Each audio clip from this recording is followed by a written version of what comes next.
신앙생활을 잘 한다는 것은 기적을 체험하거나 자기 열심을 불태우는 일이 아니랍니다. 하느님께 신뢰를 두고 지금 나의 삶을 기쁘게 행복하게 참되게 굳세게 살아가는 것이랍니다. 하느님의 말씀을 듣고 하느님께 기도하는 일이 필요합니다. 하느님께서 얼마나 우리 가까이에서 우리를 사랑하시고 함께 하시는가를 깨닫게 된답니다.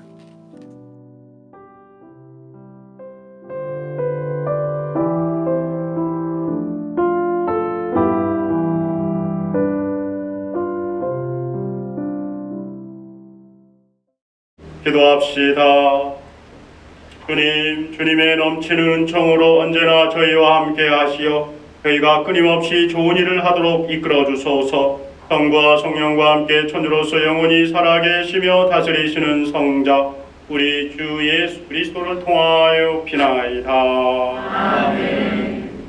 말씀 전례가 시작됩니다. 열왕기 학원의 말씀입니다. 그 무렵 시리아 사람 나아만은 하느님의 사람 엘리사가 일러준 대로 요르단강에 내려가서 7번 몸을 담갔다.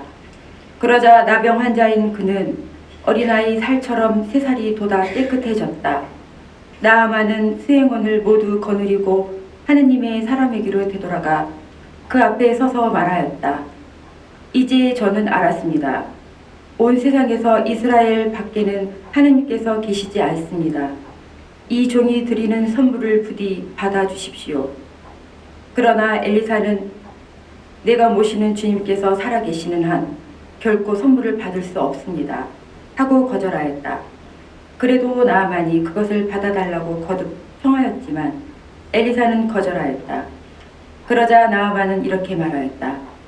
그러시다면 낙이 2마리에 실을 만큼의 흙을 이 종에게 주십시오. 이 종은 이제부터 주님 말고는 다른 어떤 신에게도 번제물이나 희생제물을 드리지 않을 것입니다.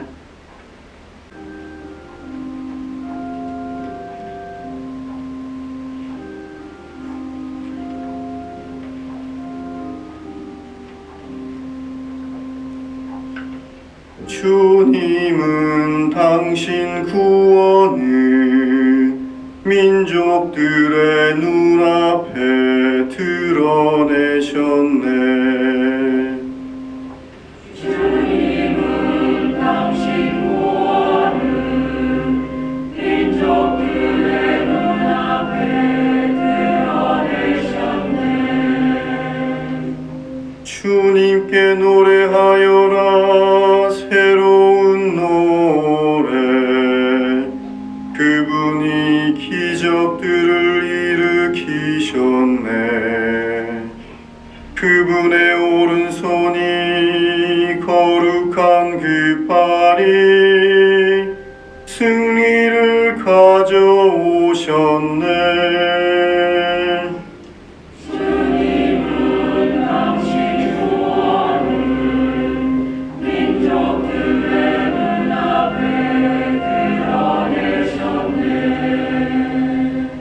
주님은 당신 구원을 알리셨네. 민족들의 눈앞에 당신 정의를 드러내셨네. 이스라엘 집안을 위하여 당신 자애와 진실을 기억하셨네.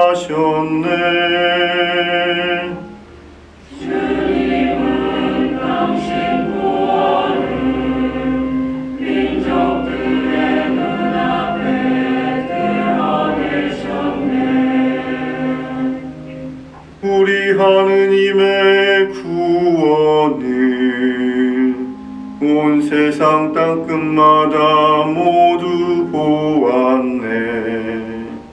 주님께 완성 올려라. 온 세상아 즐거워하며 완호하여라. 찬미 노래 불러라. 주님은 당신 구원을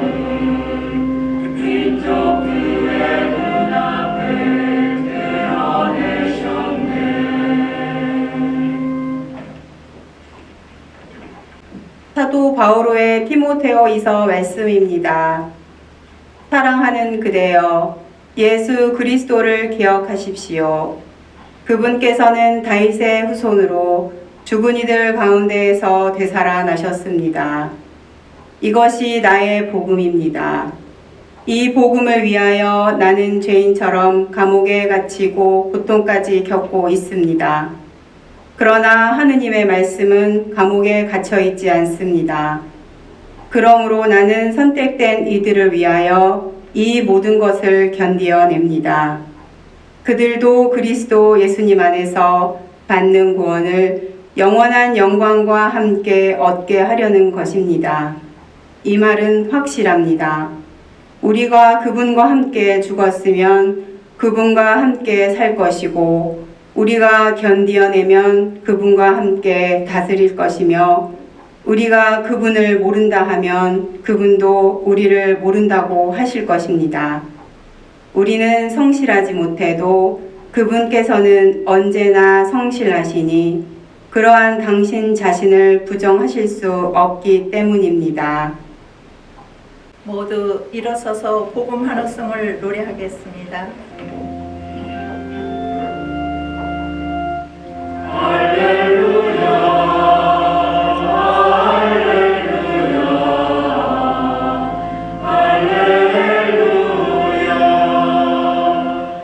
모든 일에 감사하여라.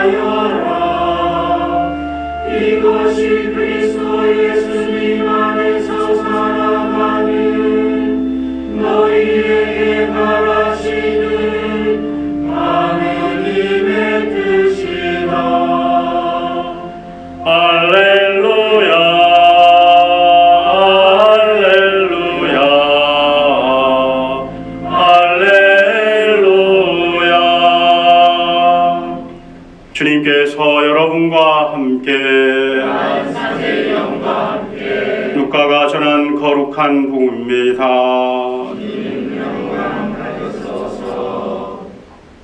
예수님께서 예루살렘으로 가시는 길에 사마리아와 갈릴레아 사이를 지나가시게 되었다. 그분께서 어떤 마을에 들어가시는데 나병 환자 10사람이 그분께 마주 왔다. 그들은 멀찍이 서서 소리를 높여 말하였다. 예수님, 스승님, 저희에게 자비를 베풀어 주십시오. 예수님께서는 그들을 보시고 가서 사제들에게 너희 몸을 보여라 하고 이르셨다. 그들이 가는 동안에 몸이 깨끗해졌다. 그들 가운데 한 사람은 병이 나은 것을 보고 큰 소리로 하느님을 찬양하며 돌아와 예수님 발 앞에 엎드려 감사를 드렸다. 그는 사마리아 사람이었다.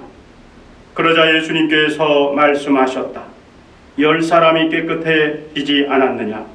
그런데 9은 어디에 있느냐? 이 외국인 말고는 아무도 하느님께 영광을 드리러 돌아오지 않았단 말이냐? 이어서 그에게 이르셨다. 일어나 가거라. 내 믿음이 너를 구원하였다. 주님의 말씀입니다. 그리스도님 찬미합니다. 참 예수님, 사랑합니다. 우선 화면을 봐주시기 바랍니다. 네, 예수님이 웃으시는 그런 얼굴입니다. 사실 약간 어색하시죠? 늘상 우리는 근엄하시고 십자가에 매달리신 예수님을 보다가 웃으시는 예수를 보면 어떤 느낌일까? 겨울에 여름 옷을 입은 느낌일 것 같습니다. 하지만 엄밀히 말하면 예수님의 얼굴은 자비의 얼굴입니다. 예수님이 공생활 동안의 그 삶을 한번 보면 일례로 가령 가나의 혼인잔치에 있을 때 포도주가 다 떨어졌어요. 근심에 있던 사람들, 이 물을 포도주로 바꿔주지 않습니까? 그랬을 때 거기 있는 사람들이 어땠을까요? 매우 기뻤을 거예요. 그리고 그 기쁜 사람들을 보는 예수님은 어땠을까요? 예수님 역시 매우 기뻤을 겁니다. 그리고 중풍병자들을 낫게 했을 때, 일으켜 세웠을 때 그 중풍병자가 나아가지고 어땠을까요? 매우 기뻤을 거예요. 그리고 그 중풍병자 나은 사람을 보고 예수님 역시 매우 기뻤을 겁니다. 아마 저 모습이었을 거예요. 이제는 두려워하지 마라. 나도 너무 기쁘다. 사실 예수님은 우리에게 기쁨과 희망을 주러 오신 분입니다. 실제로 공생활은 고통과 슬픔을 겪는 이들에게 기쁨과 위로를 주고 그리고 마음으로부터 웃음을 찾아주기 위한 것이 아닌가 생각합니다. 그럼 예수님의 이 참된 기쁨을 얻으려면 어떻게 해야 할까요? 오늘 말씀이 그 해답을 가르쳐 줍니다. 제1독서에서 나만 장군이 나옵니다. 이 나만 장군은 일국의 당시의 시리아죠. 오늘날 시리아죠. 시리아의 막강한 권력을 쥐락펴락하던 제2인자였습니다. 그런데 그 사람에게도 치명적인 약점이 있었어요. 그게 뭐냐면 나병 환자였던 겁니다. 그는 겉에 그 화려함 뒤에서 매일 우울하고 고통스러운 나날을 보냅니다. 마치 오늘날 풍요로움 속에 빈곤을 겪으며 괴로워하는 저를 비롯한 우리 모두의 자상을 보는 듯합니다. 그러던 어느 날 그는 하느님의 사람 엘리사 예언자를 만납니다. 그리고는 오랜 세월 자신을 휘감떠 있던 교만과 허영의 옷을 벗습니다. 그리고 엘리사 예언자의 말을 있는 그대로 믿고 순종합니다. 그러자 어떤 일이 발생합니까? 어린 아이의 살처럼 새 살이 돌아보다 깨끗해집니다. 자신의 생각과 고집을 비우고 버리니 그래서 주님의 말씀을 우선하니 놀라운 은총을 얻습니다. 그런데 주님의 은총은 단지 육신의 치유로 끝나지 않습니다. 여기다가 나만 장군이 주님의 은혜에 감사하고 자신의 굳은 믿음을 고백하자 주님께서는 오랜만에 고통과 슬픔에 굳어졌던 그의 얼굴에서 기쁨과 행복에 겨운 웃음이 흘러나오게 합니다. 이처럼 주님께서는 무엇보다 당신을 믿고 감사하는 사람에게 당신 현존의 표지로 기쁨과 웃음을 선물합니다. 여기에 대해 특별히 오늘 복음에서 예수님께서 그 사실을 확인해 줍니다. 어느 날 예수님께 나병 환자 10사람이 찾아와 자비를 간청합니다. 그러자 예수님께서는 그들의 병을 다 치유해 주십니다. 하지만 그들 대부분은 병이 낫자 현세적인 이익을 얻자 주님을 떠납니다. 신앙을 포기하는 거예요. 하지만 사마리아 출신의 단 한 사람, 이 사람은 병이 나은 것을 보고 기쁨에 겨워 주님을 찬양합니다. 그리고는 다시 주님께 다시 돌아와 감사를 드립니다. 그러자 예수님께서 어떻게 합니까? 그의 참된 믿음을 보시고 구원을 약속합니다. 구원이 무엇일까요? 구원은 고통과 슬픔 가운데 기쁨과 위로를 얻으면서 기쁘고 복된 삶을 영원히 사는 것이 구원입니다. 여기와 관련해서 한 사람을 소개하고자 합니다. 여러분 혹시 일본에서 눈 깜빡이는 시인으로 유명한 미즈노 겐조라고 하는 분 들어보셨죠? 네. 그분은 불과 10살 때 심한 홍역을 앓고 난 다음에 전신마비가 됩니다. 그부터 그는 온몸을 움직이도 못할 뿐만 아니라 듣지도 못하고 말하지도 못하고 물론 글을 쓸 수가 없습니다. 하루 종일 자포자기 하면서 지냅니다. 그러던 12살 무렵에 성경을 보게 됩니다. 그리고는 삶이 완전히 변화가 돼요. 주님을 만나면서 비록 작은 나이지만 자신이 살아야 하는 존재의 의미를 발견합니다. 그부터 그의 얼굴에선 그늘이 사라집니다. 그리고는 웃음을 되찾습니다. 이런 주님의 은혜에 감사하면서 자신을 찾아오는 사람에게 저런 환한 웃음을 보여줍니다. 그리고는 주님의 현존을 드러내 보여줍니다. 그리고 사람들은 견조의 웃음을 보면서 자신들 역시 환한 기쁨을 가지고 돌아가게 됩니다. 이런 주님께 대한 그의 믿음은 그의 시에 고스란히 담습니다.